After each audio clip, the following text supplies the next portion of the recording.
नमस्कार साथियों। तो आज हम पढ़ेंगे सॉइल यानी मृदा के बारे में। हमारी मिट्टी कितने प्रकार की होती है, ये मिट्टी कहाँ कहाँ पाई जाती है, तो इसके बारे में मैं आपको आज बताऊंगा।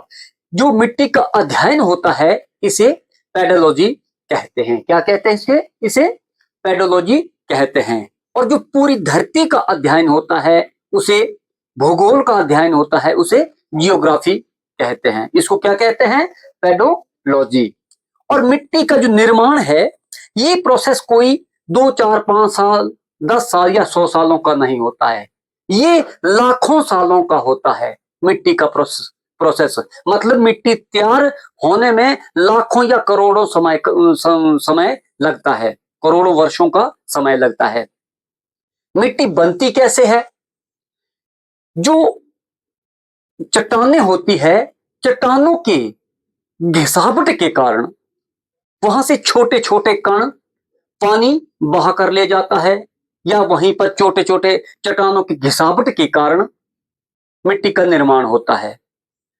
लेकिन इसमें कुछ कंडीशनें और भी है मिट्टी के निर्माण में, कि चट्टानों की घिसावट के साथ साथ उसमें कार्बनिक पदार्थ भी होने जरूरी होते हैं, तभी वो मिट्टी कहलाती है। अगर मिट्टी में जो चट्टानों की घिसावट होगी, चट्टानों के कण ही पाए जाएंगे, तो वो मिट्टी नहीं, वो रेत या बालू कहलाएगी। क्योंकि चट्टान का छोटा रूप क्या होता है? बालू। तो मिट्टी के लिए चाहिए होता है उसमें कार्बनिक पदार्थ, यानी जो पशुओं के, पेड़ पौधों के, पादपों के, जीव जंतुओं के अवशेष होते हैं, मलमूत्र होता है, करोड़ों साल में के समय में वो जब उन चट्टानों का जो घिसावट होती है उसके कणों में मिल जाता है, तो मिट्टी का निर्माण होता है। ये प्रोसेस मैंने आपको बताया, ये प्रोसेस बहुत ही लंबा होता है, मिट्टी निर्माण का प्रोसेस। तो उसी कारण से हमारी मिट्टी बनती है। और मिट्टी, ये चट्टाने जो है, जब ज्वालामुखी ऊपर निकले, अंदर से जब ज्वालामुखी निकलते हैं, तो उसके कारण भी जमीन का निर्माण होता है। वो भी करोड़ों सालों का प्रोसेस होता है।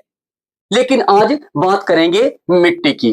तो मिट्टी को कार्बनिक पदार्थ यानी मलमूत्र भी इसमें मिला होना चाहिए, लेकिन ताजा मलमूत्र होगा तो वो खाद कहलाएगा।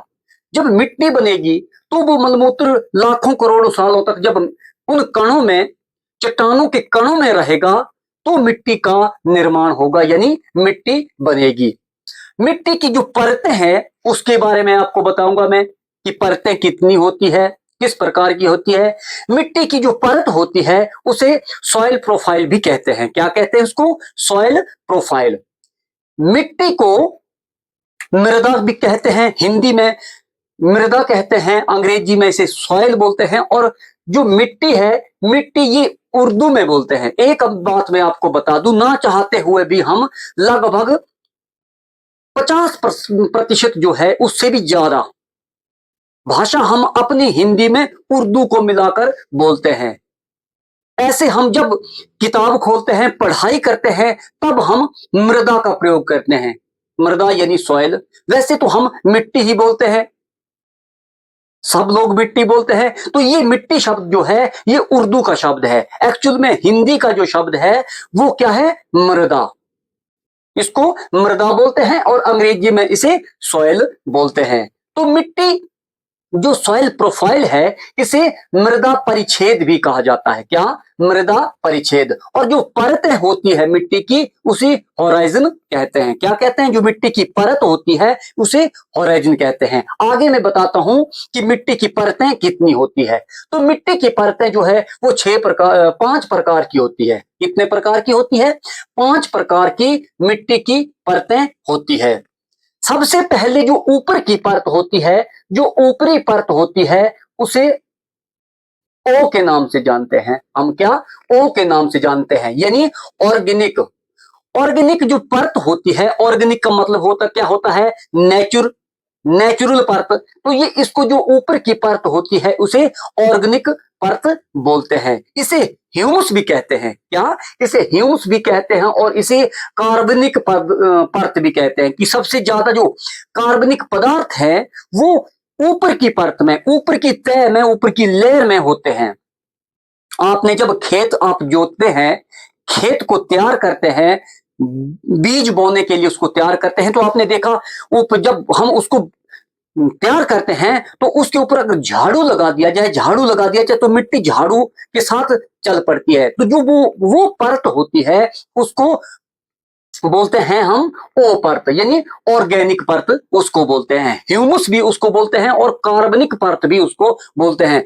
अगर हवा आती है तो हवा के साथ भी वो परत उड़ जाती है, हवा भी उसको बहा के ले जाती है। जब तूफान आता है तो वो परत उड़ जाती है, ऊपर से उड़ जाती है।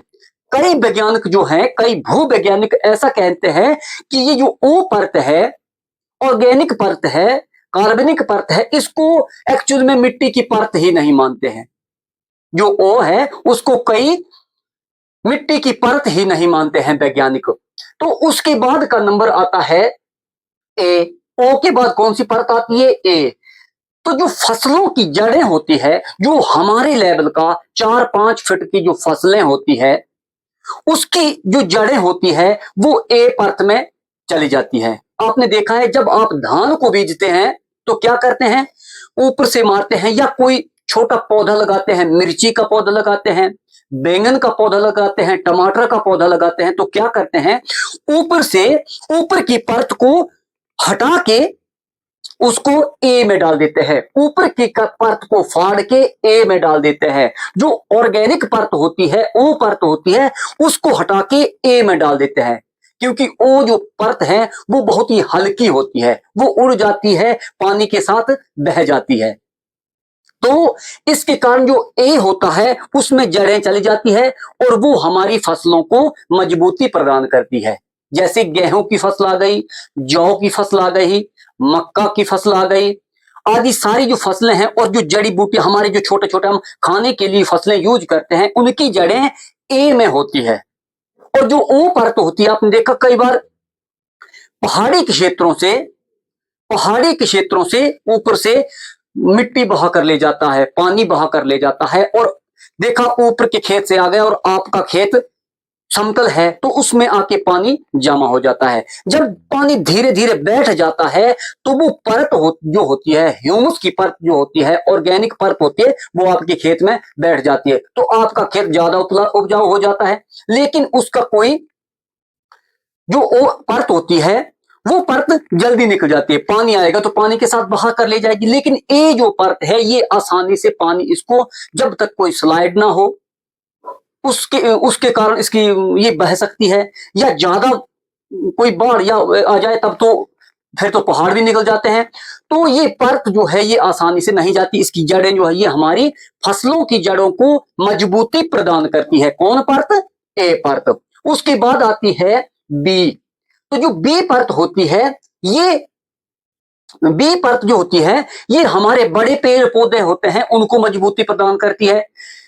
आपने देखा है जब बड़े पेड़ होते तो उसकी जड़ें जो है वो नीचे तक चली गई होती है, तो वो जो जहां तक उसकी जड़ें जाती है उस परत को हम सी परत कहते हैं, क्योंकि वो ओ को फाड़ के, ए को फाड़ के, बी को फाड़ के सी तक पहुंच जाती है। तो जो बड़े पेड़ पौधे हैं उनकी उसकी उम्र भी ज्यादा होती है और वो टिकाऊ भी ज्यादा होते हैं, उसकी जड़ें जो है ज्यादा नीचे गई तक होती है, तो वो सी परत तक जाती है। हमारी कौन सी? सी परत तक बड़े पेड़ पौधे, सॉरी, बी, एक ए तक जाते हैं छोटे पेड़ पौधे जो फसलें होती है, और बी तक जाते हैं बड़े पेड़ पौधे। उसके बाद आता है हमारा सी।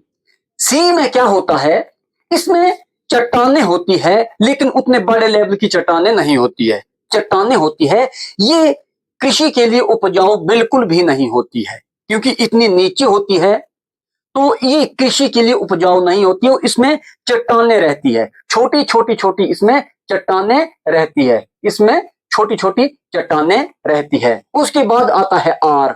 आर का मतलब रॉक। तो रॉक जो परत है ये सबसे बड़ी, नीचे की सबसे कठोर परत होती है। जमीन की सबसे कठोर परत जो है वो कौन सी होती है? आर होती है। यहां तक ना पेड़ पौधे की जड़ पहुंच सकती है, खेती करना तो बड़ी दूर की बात है। तो यहां पत्थर होते हैं, जब कोई टनल निकालते हैं तो ये आर परत में से होकर पार निकलते हैं, क्योंकि वहां पर बड़े बड़े रॉक पाए जाते हैं, ताकि जो टनल बनाए जाते हैं वो धसे ना, नीचे उसमें स्लाइड ना हो। तो ये परतें मैंने आपको बताई। उसके बाद आगे बढ़ते हैं। यहां तक आपको शायद समझ आ गया होगा, नहीं आया तो वीडियो स्किप करके आप पूरा देख सकते हैं। उसके बाद आते हैं हम आगे। हमारा जो ICAR मतलब Indian council for agriculture research, Indian council for agriculture research, इसका सेंटर कहां है? दिल्ली में। दिल्ली में इसका मुख्यालय है। तो हमारे हिंदुस्तान के Indian council for agriculture research ने हमारी मिट्टियों को 8 भागों में बांटा है। अमेरिका में मिट्टियों को 12 भागों में बांटा है, लेकिन हमने अमेरिका का नहीं पढ़ना है, इंडिया का पढ़ना है। तो अमेरिका में कितने भागों में बांटा है? 12 भागों में बांटा है। हिंदुस्तान के Indian council agriculture for agriculture research ने इसको 8 भागों में बांटा है। 8 भाग कौन कौन से आते हैं मिट्टी के? सबसे पहले आती है जलोढ़ मिट्टी, फिर उसके बाद आती है लाल मिट्टी, उसके बाद आती है काली मिट्टी, उसके बाद आती है लेटराइट मिट्टी, उसके बाद आती है मरुस्थलीय मिट्टी, उसके बाद आती है पर्वतीय मिट्टी, उसके बाद आती है अम्लीय मिट्टी, और 8 नंबर की लास्ट आती है क्षारीय मिट्टी। ये क्षारीय मिट्टी जो होती है ये उपजाऊ नहीं होती है। इसमें जो मेन 4 मिट्टियां हैं ये उपजाऊ होती है, तो जो 4 होती है वो उपजाऊ नहीं होती है। मैं आपको आगे बताता हूं। पहले बात करते हैं जलोढ़ की मिट्टी। जलोढ़ का क्या मतलब होता है? जल के द्वारा लाई हुई ओढ़ा दी जाती है। जल ले आता है और उसको ओढ़ा देता है। जल ले आया और ओढ़ा दिया, उसको क्या कहते हैं? जलोढ़। मतलब जल के द्वारा ओढ़ी गई मिट्टी, उसको हम जलोढ़ कहते हैं। जैसे पहाड़ी क्षेत्रों में जब बारिश होती है तो मिट्टी के कण इस जलोढ़ मिट्टी को प्लेन के क्षेत्रों में कि नीचे के क्षेत्रों में बहाकर ले आते हैं।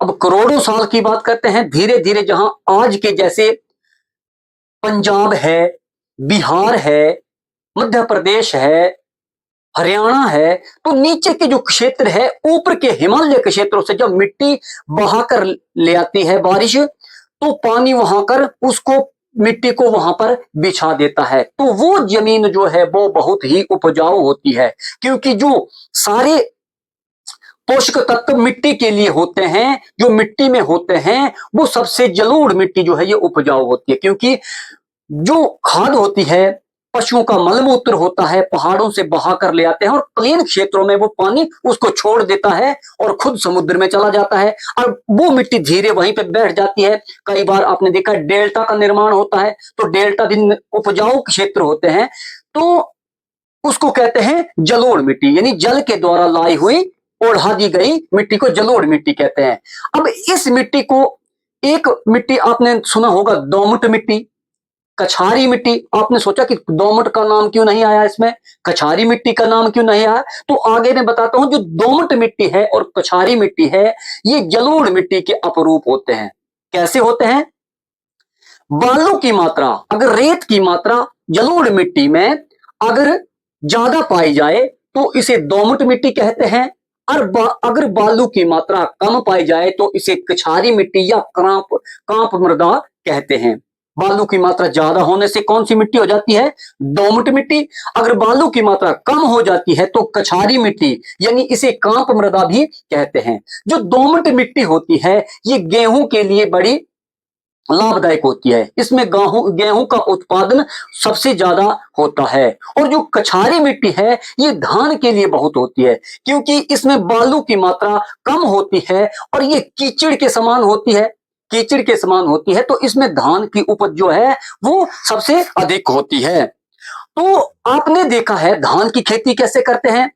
जब खेत है, खेत को तैयार करते हैं, उसमें साइड साइड में मेड़ लगा दी जाती है ताकि उसमें पानी जमा हो, फिर पानी को छोड़ दिया जाता है।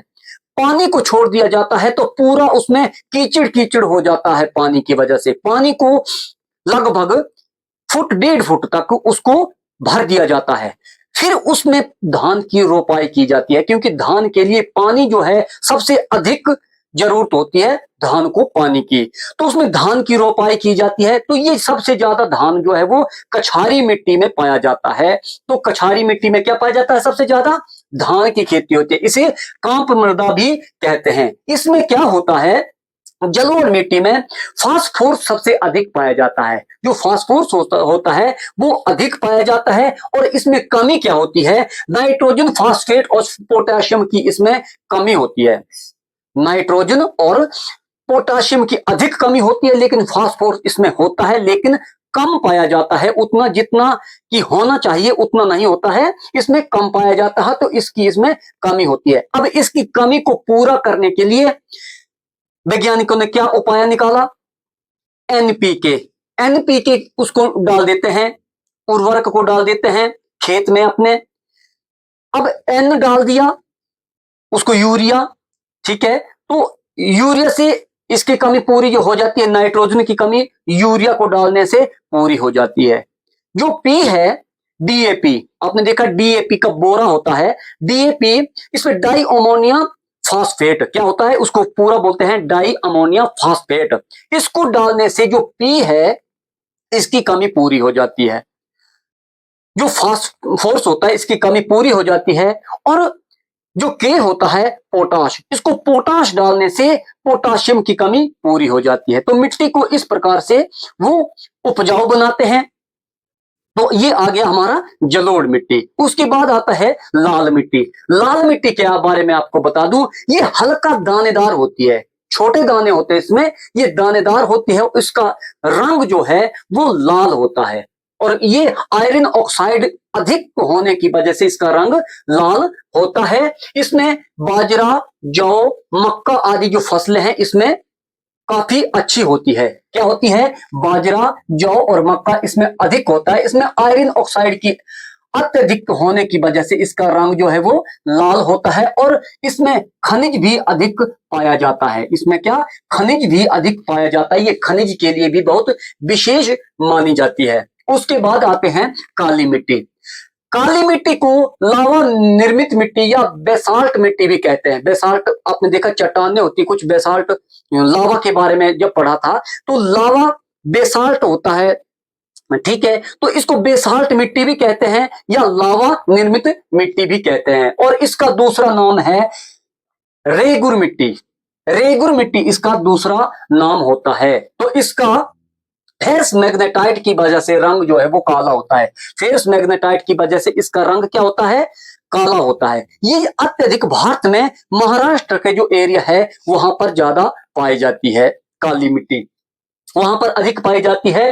और ये पानी को सोख लेता है। ये मिट्टी जो है ये पानी को सोख लेती है। और ऊपर जब धूप पड़ेगी तो ये फट जाएगी, उसमें दरारें दरारें नजर आएगी। आपको लगेगा कि ये जमीन बंजर है, लेकिन एक्चुअल में ये बंजर नहीं होती। ये पानी को नीचे संग्रहित करती है, ऊपर से पानी को अवशोषित करके। इसमें कपास और गन्ना की फसल सबसे अधिक होती है। तो आपने देखा गन्ना में कितना पानी होता है, गन्ने में इतना पानी होता है। तो इसका कारण यह है कि जो नीचे का पानी है वो गन्ने को अच्छा पोषक देता है। तो इसी कारण गन्ने में सबसे अधिक पानी होता है। अगर नीचे पानी नहीं होगा तो गन्ने में कहां पानी आएगा। तो ये गन्ना और कपास के लिए अच्छी होती है, गन्ने और कपास की खेती के लिए अच्छी होती है। उसके बाद आते हैं लेटराइट मिट्टी, चौथी मिट्टी यानी लेटराइट मिट्टी। लेटराइट मिट्टी में क्या होता है? ये बड़े दानेदार होती है और इसका रंग भी लाल होता है। ये बड़े दाने, इसमें दाने बड़े होते हैं, उसमें दाने छोटे होते हैं। जो लाल मिट्टी होती है उसमें दाने छोटे होते हैं, हल्का दाना होता है। तो लेटराइट मिट्टी में दाने बड़े हो जाते हैं, इसमें दाने बड़े होते हैं, उसका रंग भी लाल होता है। और ये बागानी खेती के लिए, जो बागानी खेती है उसके लिए अच्छी होती है। जैसे कि काजू की खेती, बादाम की खेती, चाय की खेती, इस प्रकार की जो खेतियां हैं तो वो लेटराइट मिट्टी उसके लिए अच्छी होती है। तो ये बागानी खेती के लिए बहुत ही अच्छी होती है लेटराइट मिट्टी। जो लेटराइट मिट्टी है वो मैं आपको बता दूं कि लेटराइट मिट्टी जो भारत के केरला और तमिलनाडु, नीचे नीचे कुछ समुद्री अरब महासागर की तरफ छोटे छोटे जो समुद्री एरिया है, गोवा आ गया उसमें, उस एरिया में लेटराइट मिट्टी सबसे ज्यादा पाई जाती है।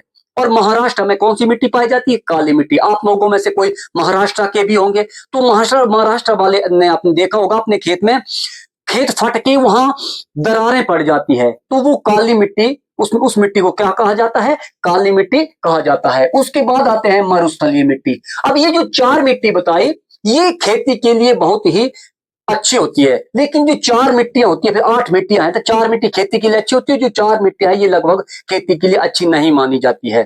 फिर आते हैं ये पर्वतीय मिट्टी। पर्वतीय मिट्टी पर्वतीय क्षेत्रों में पाई जाती है, इसे बनीय मृदा भी कहते हैं, बनीय मृदा भी कहते हैं या पर्वतीय मिट्टी इसको कहते हैं। और ये कहाँ? ये उत्तराखंड, हिमाचल प्रदेश और जम्मू कश्मीर, सिक्किम आदि ऊपर के पहाड़ी के क्षेत्रों में ये पाई जाती है। तो इसको बनीय मृदा या बनीय मिट्टी भी कहते हैं या इसे पर्वतीय मिट्टी भी कहते हैं। उसके बाद आते हैं मरुस्थलीय मिट्टी। मरुस्थलीय मिट्टी का रंग क्या? भूरा होता है। मरुस्थलीय का मिट्टी का रंग भूरा होता है, इसलिए इसको भूरी मिट्टी के नाम से भी जाना जाता है। ये रेतीली व लवणीय होती है। क्या? ये रेतीली होती है और ये लवणीय होती है। इसमें नमक की मात्रा अधिक होती है, रेतीली भी होती है और लवणीय भी होती है। तो इसका जो नमक की मात्रा है इसमें अधिक होती है। कई जगह झीलों को अवशोषित करके उसको सुखाकर नमक भी बनाया जाता है इस मिट्टी के कारण। तो ये मिट्टी जो है वो खेती के लिए लगभग अच्छी नहीं होती है। उसके बाद आते हैं अम्लीय मिट्टी। अम्लीय मिट्टी क्या होती है? जिस मिट्टी का मान आपको पता है पीएच मान होता है मिट्टी का, पीएच मान जो है 7 से कम होता है। जिस मिट्टी का, जिस मृदा का मान, जिस सॉइल का मान 7 पीएच से कम होता है, उसमें लोहे और जिंक की मात्रा बढ़ जाती है। क्या? लोहे और जिंक की मात्रा बढ़ जाती है, तो उसे अम्लीय मिट्टी कहते हैं। जिसका ध्यान याद रखना आपने, जिसका पीएच मान जो है वो 7 से कम हो जाता है और लोहे और जिंक की मात्रा बढ़ जाती है, तो उसे अम्लीय मिट्टी कहते हैं। उसके बाद आते हैं लास्ट क्षारीय मिट्टी। क्षारीय मिट्टी क्या होती है कि जब खेत में जाएंगे, ये लगभग गुजरात में पड़ती है, समुद्री एरिया होता है जहां क्षारीय, और कुछ एरिया हरियाणा का भी है, पंजाब का भी है लगभग, तो ये वहां पड़ती है।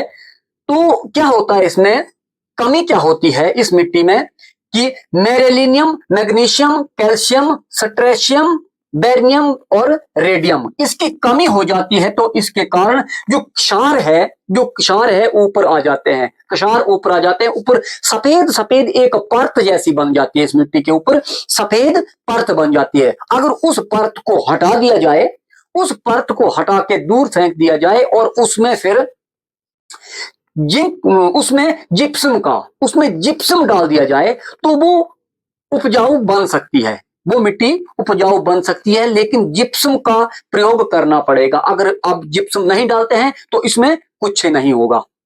तो जिप्सम का प्रयोग करके इस मिट्टी को भी उपजाऊ बनाया जा सकता है। तो आज मैंने ये बताया आपको सॉइल यानी मिट्टी के बारे में। तो अगली वीडियो में मिलेंगे, तब तक के लिए जय हिंद।